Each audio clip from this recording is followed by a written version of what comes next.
સમય સંખ્યા વિશે બીજો પાઠનો અભ્યાસ કરીશું। હવે જે સમય સંખ્યામાં રકમમાં શું કીધું છે, શું 8/9 એ સમય સંખ્યા -1 પૂર્ણાંક 1/8 અપૂર્ણાંક નો વ્યસ્ત છે? આવી રીતનો પ્રશ્ન પૂછ્યો છે। તો હવે આપણે આ સંખ્યા લેશો, આ સંખ્યા બે સમાન છે, આનો વ્યસ્ત? તો ટ્રાય કરીએ। -1/8 લઈ લઉં છું, -1/8 આ રીતના। આ એક પૂર્ણાંક છે, આ શું છે? અપૂર્ણાંક છે। હવે માઇનસ નિશાની કોમન કાઢું છું, આ રીતનું લખું છું 1/8। આ તમને ખ્યાલ છે આ બંને વચ્ચે શું હોય છે? ગુણાકાર। આ બંને વચ્ચે શું હોય છે? સરવાળો। 8 × 8, 8 માં 1 નાખો તો 9, 9/8। રકમ શું આવશે? માઇનસ તો હતા, 8 × 8, આ બંને વચ્ચે ગુણાકાર હશે, આ બંને વચ્ચે શું હોય છે? સરવાળો હોય છે। 8 × 8, 8 માં 1 નાખો તો 9, 9/8, 9/8। આ સંખ્યા તમે આ મિશ્ર અપૂર્ણાંક હતો એમાંથી તમે આ શુદ્ધ અપૂર્ણાંકમાં ફેરવી નાખ્યો છે। હવે આનો વ્યસ્ત કરવાનો છે। આ તમે જોયું, આનો હવે વ્યસ્ત કરું છું।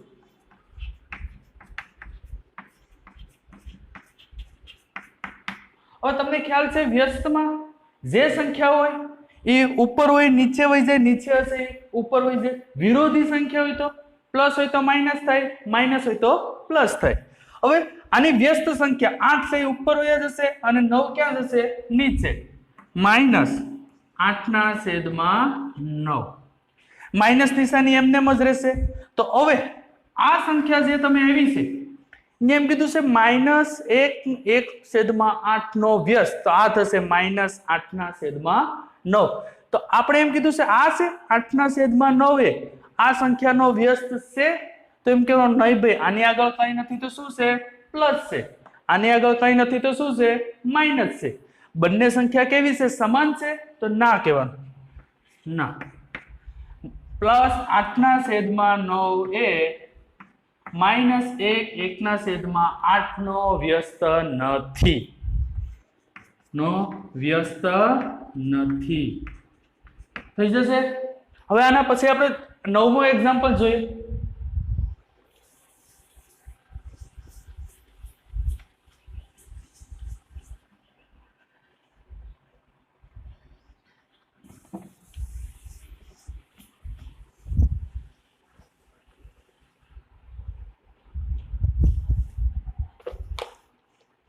રકમ લખું છું 9મા એક્ઝામ્પલ ની।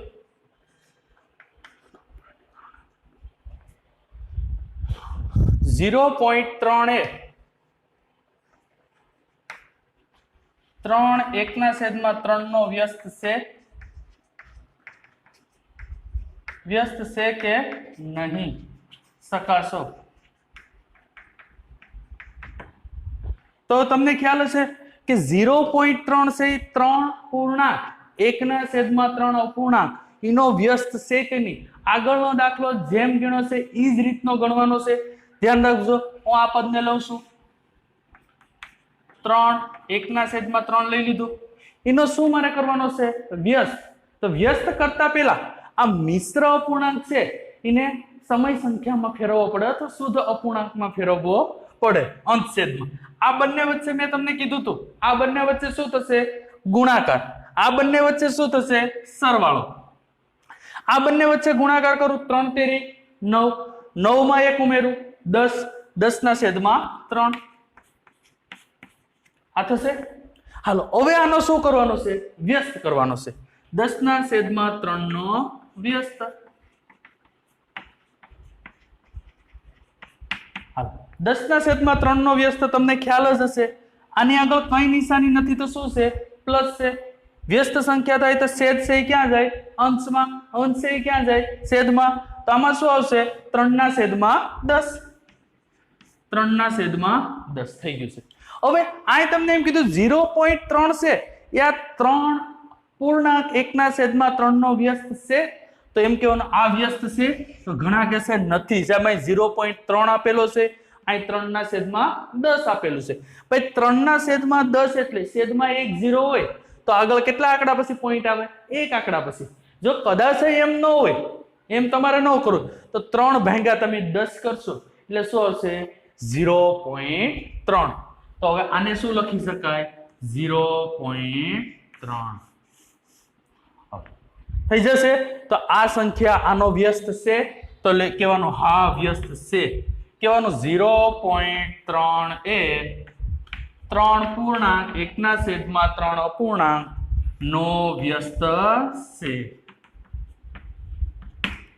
આજે આપણે ધોરણ 8 માં સમય સંખ્યા વિશે, જે 10મા દાખલામાં સમય સંખ્યા વિશે પહેલા દાખલાનો અભ્યાસ કરીશું. હવે મેં એવું કીધું છે કે એવી સમય સંખ્યા કઈ છે કે જેનો વ્યસ્ત ન હોય. કોઈ પણ સમય સંખ્યા તમે લઈ લો, એ સમય સંખ્યાનો વ્યસ્ત હોય. દાખલા તરીકે હું લઉં છું 3, તો 3 છે એનો વ્યસ્ત લઈ શકાય, કારણ કે 3/છેદમાં કોઈ સંખ્યા ન હોય તો શું હોય? 1. તો આનો વ્યસ્ત સંખ્યા કરો તો 1 ઉપર વયો જાય, 3 ક્યાં જાય? નીચે. તો આ સંખ્યાનો વ્યસ્ત શું થાય? 1/3. તો અહીંયા એવું પૂછ્યું છે કે એવી સમય સંખ્યા કઈ છે કે જેનો વ્યસ્ત ના હોય. તો હવે આપણે કહેશું કે કઈ સમય સંખ્યા, એક જ સમય સંખ્યા એવી છે કે એનો વ્યસ્ત ન હોય. તમે કોઈ દિવસ 0 સંખ્યા છે એનો વ્યસ્ત હોય નહીં, કારણ કે 0 ની નીચે તમે 1 લખો તો અવ્યાખ્યાયિત પદ થઈ જાય. એટલા માટે એવી કઈ સમય સંખ્યા છે કે જેનો વ્યસ્ત ન હોય? તો એનો જવાબ શું આવશે? 0. 0 સંખ્યાનો કોઈ દિવસ પર વ્યસ્ત કરી શકાય નહીં. એના પછી પ્રશ્ન છે એવી સમય સંખ્યાઓ કઈ છે કે જેના વ્યસ્તને સમાન છે? કોઈ પણ સમય સંખ્યા એવી કઈ છે કે તેનો વ્યસ્ત કરો તો પણ તેને તે જ મળે છે. દાખલા તરીકે હું લઉં છું 1, આનો વ્યસ્ત કરું, કઈ ન હોય તો છેદમાં શું આવે? 1. આનો તમે વ્યસ્ત કરો તો 1/1 એટલે જવાબ શું આવશે? 1 જ આવશે. તો એક સમય સંખ્યાનો તમે વ્યસ્ત કરો તો પણ +1 આવે, અને બીજી એક -1 સંખ્યાનો તમે વ્યસ્ત કરો તો પણ શું આવશે? -1 જ આવશે. તો એવી કઈ સમય સંખ્યા છે કે જેના વ્યસ્તને સમાન છે? તેના જવાબમાં આવશે +1, એનો વ્યસ્ત કરો તો પણ તેનો તે જ જવાબ આવે, અને -1 તેનો પણ વ્યસ્ત કરો તો તેનો એક જ જવાબ આવે છે, કારણ કે માઇનસના માઇનસ જ આવે છે. હવે અહીંયા એમ કીધું છે એવી સમય સંખ્યા કે જે તેના વિરોધી સંખ્યાને સમાન હોય. હવે એવી કઈ સમય સંખ્યા છે કે તેના વિરોધી સંખ્યા ને સમાન હોય? તો વિરોધી સંખ્યા એટલે તમને ખ્યાલ હશે, વિરોધી સંખ્યા એટલે પ્લસ હોય તો શું હોય? માઇનસ હોય, માઇનસ હોય તો શું હોય? પ્લસ હોય. તો એવી સમય સંખ્યા કે તેની વિરોધી સંખ્યાને પણ સમાન હોય, તો આના જવાબમાં શું આવશે? 0.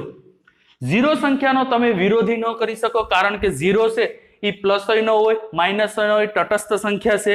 સંખ્યા રેખાઓ પર તમે દર્શાવો ત્યારે તો 0 સંખ્યા છે એની વિરોધી સંખ્યા પર તમે થઈ શકે નહીં. એટલા માટે તે વિરોધી સંખ્યાને કેવી છે? સમાન છે. હવે આપણે 11મા દાખલામાં જે ખાલી જગ્યા રૂપે પૂછાય છે તેના વિશે આપણે અભ્યાસ કરીએ. 11મા દાખલો શું છે? નીચેની ખાલી જગ્યાઓ પૂરો. હવે ખાલી જગ્યામાં થોડાક જે ટોપિક આગલા 10મા લેક્ચરમાં આવી ગયા છે તેના તે જ છે અમુક ટોપિક. શૂન્યનો વ્યસ્ત, તો મેં તમને કીધું હતું એવી એક જ સંખ્યા છે ટોટલી સંખ્યામાં કે જેનો વ્યસ્ત ન હોય. હવે શૂન્યનો વ્યસ્ત ખાલી જગ્યા પૂરવાની છે. શૂન્યનો વ્યસ્ત શું થાય? શૂન્ય જ થાય, કેમ કે શૂન્ય સંખ્યા કોઈ દિવસ પર એની નીચે કોઈ સંખ્યા હોતી નથી. તો શૂન્યનો વ્યસ્ત શું થશે? એ પોતે જ સંખ્યા શૂન્ય. સંખ્યાઓ ખાલી જગ્યા અને ખાલી જગ્યા પોતાના જ વ્યસ્ત છે. તો આના વિશે મેં તમને માહિતી આપી હતી. કઈ બે સંખ્યાઓ એવી છે કે જેનો વ્યસ્ત કરો તો પણ કોઈ પણ જાતનો ફરક પડતો નથી? તો તમે એક ખ્યાલ છે +1 અને -1, એનો તમે વ્યસ્ત કરો તો એને એ જ સંખ્યા +1 નો વ્યસ્ત કરો તો +1 જ મળશે, -1 નો વ્યસ્ત કરો તો -1 જ મળશે. તો આ બે સંખ્યામાં શું આવશે? +1 અને શું આવશે? -1. -5 ની વ્યસ્ત સંખ્યા. તો પહેલી વસ્તુ ખ્યાલ હોય છે -5 એટલે શું? -5 ની વ્યસ્ત એટલે -5/છેદમાં કંઈ ન હોય તો શું હોય છે? 1. હવે -5/છેદમાં કંઈ નથી તો આપણે શું લખ્યું? 1. વ્યસ્ત એટલે છેદમાં છે અંશમાં હોઈ જાય, અંશમાં છે છેદમાં હોઈ જાય. તો અહીં શું આવશે? -1/5 આવશે. તો અહીં લખી નાખું છું -1/5